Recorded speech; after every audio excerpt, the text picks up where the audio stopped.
Dari keheningan purba hingga gemuruh kebesaran alam, selamat datang di channel Sejuta Cerita. Di sini, kami menggali rahasia-rahasia tersembunyi dan kisah-kisah luar biasa dari pelosok dunia. Hari ini, kita akan merayakan keindahan dan misteri Gunung Batur di Bali.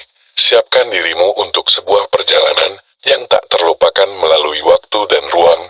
Mari kita jelajahi bersama-sama. Dan selamat mendengarkan.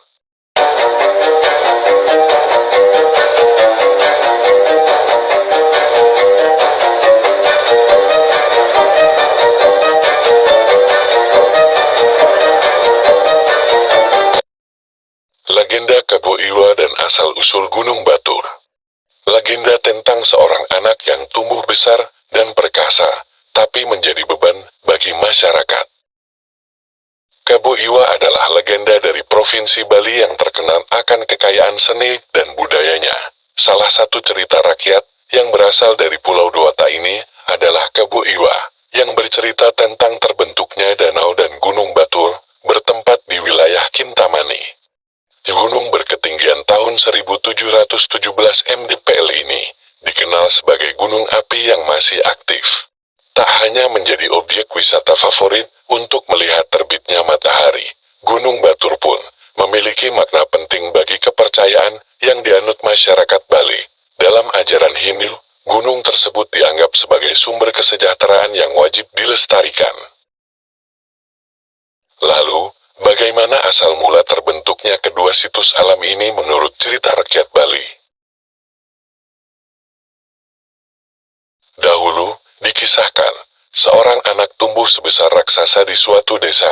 Lama-kelamaan, kelakuan dan nafsu makannya yang begitu besar menimbulkan keresahan, sehingga seluruh warga desa harus menanggung kebutuhannya. Alhasil, warga bersiasat untuk menyingkirkan anak yang diberi panggilan Kebo Iwa itu dari desa. Kisah ini diceritakan secara turun-temurun di kalangan masyarakat Bali dan akhirnya menjadi salah satu cerita rakyat populer di Indonesia. Selain itu, legenda Kebo Iwa pun turut menjadi inspirasi Bali TV dalam memproduksi cerita bersambung yang berjudul Legenda Bali Kebo Iwa Mahaputra Nusantara. Kebo Iwa dikenal sebagai sosok yang serakah, emosional, dan pemalas. Kebo Iwa merupakan peran utama dari cerita ini. Karakter pendukung lainnya digabung menjadi satu kesatuan, dan bukan tokoh terpisah, melainkan sebagai warga dan kepala desa. Sebagaimana diketahui, Kebo Iwa memiliki sifat kurang terpuji. Ia terkenal sebagai sosok yang serakah, emosional, dan pemalas.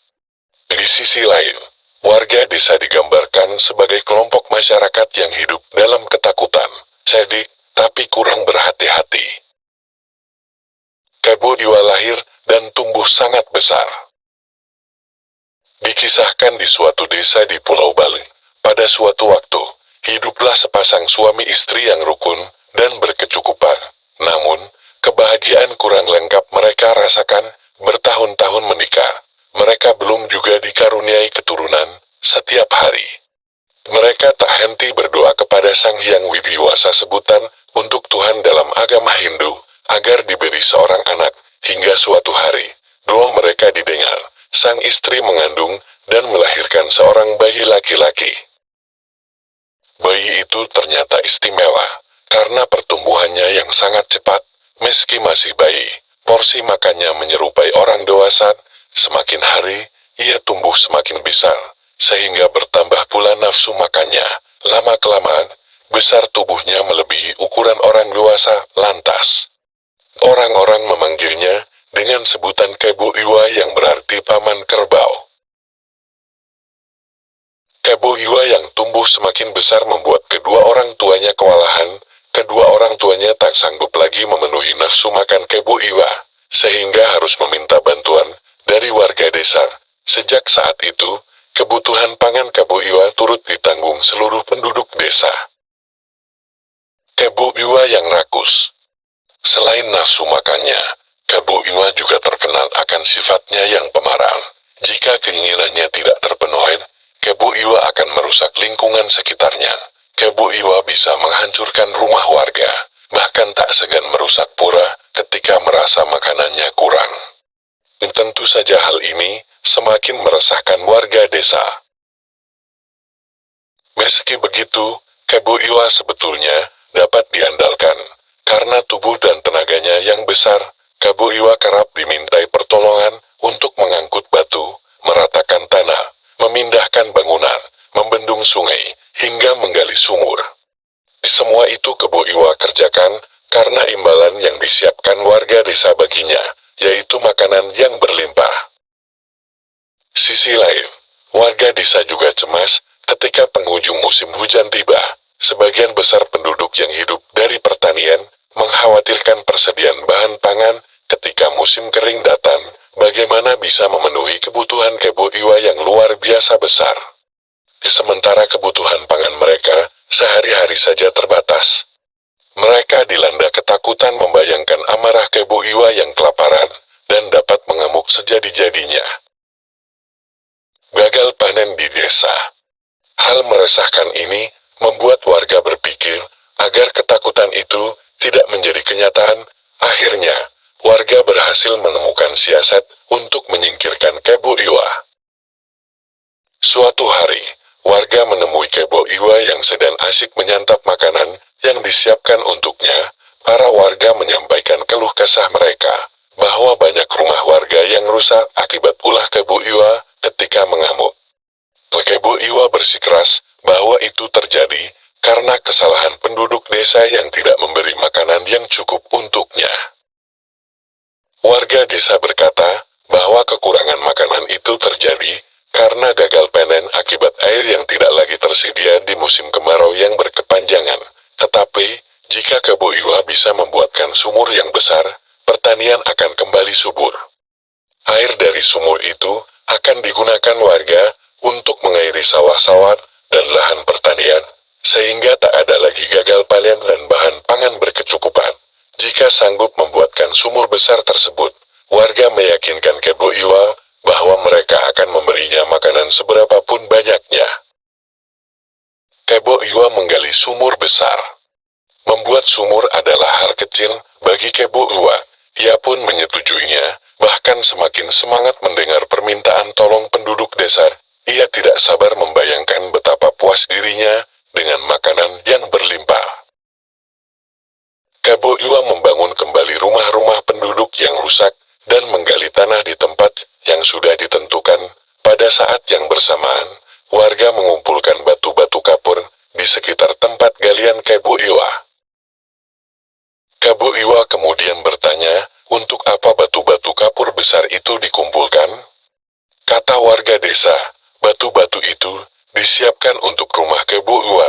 Ia pun semakin semangat menggali tanah sumur hingga air mulai terpancar keluar dari tanah. Kebo Iwa pikir pekerjaannya sudah selesai, namun ternyata belum.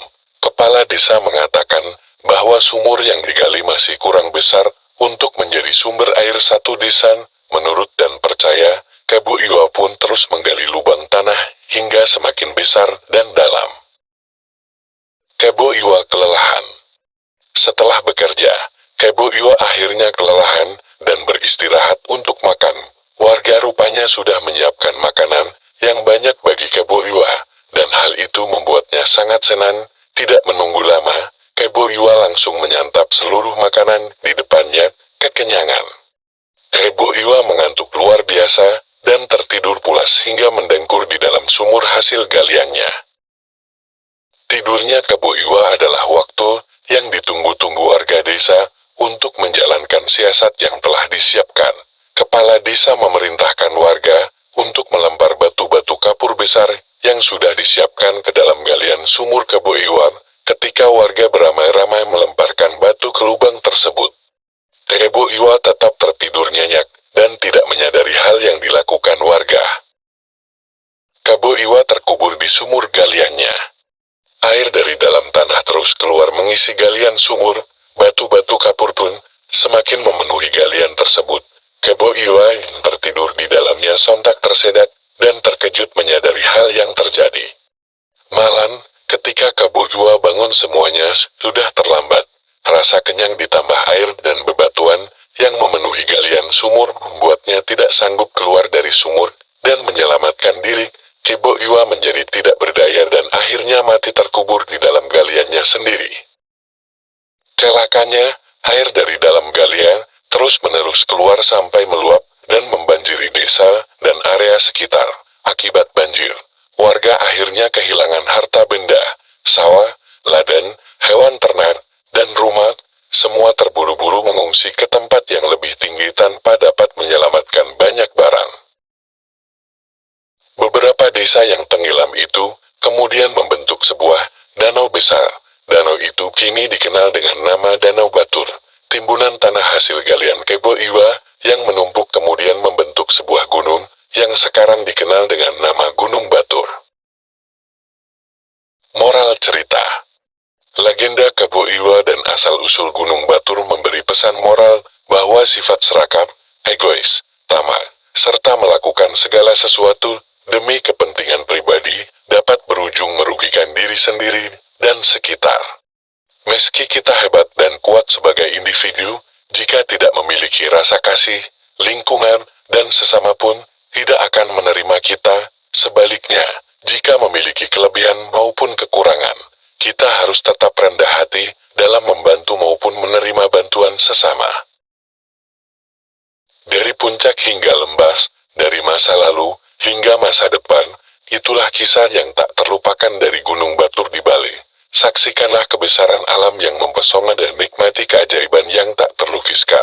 Jangan pernah berhenti menjelajahi dan belajar dari sejuta cerita yang ada di sekitar kita.